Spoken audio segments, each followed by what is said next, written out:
جادوگر کا پتہ لگانے کا عمل، یہ معلوم کرنے کے لیے کہ کون جادو کر رہا ہے اور کون سا رشتہ دار ملوث ہے، اور چھوٹے اور کمزور جادوگر کو سلب کرنے کا عمل بإذن اللہ تعالی۔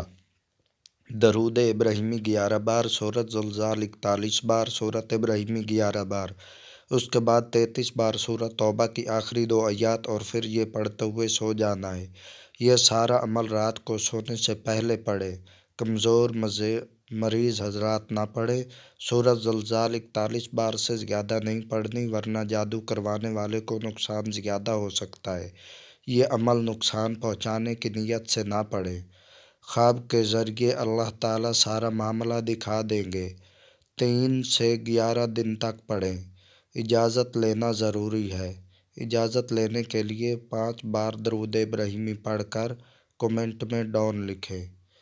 خدا آپ کا اور ہم سب کا حامی و ناصر ہو، آمین۔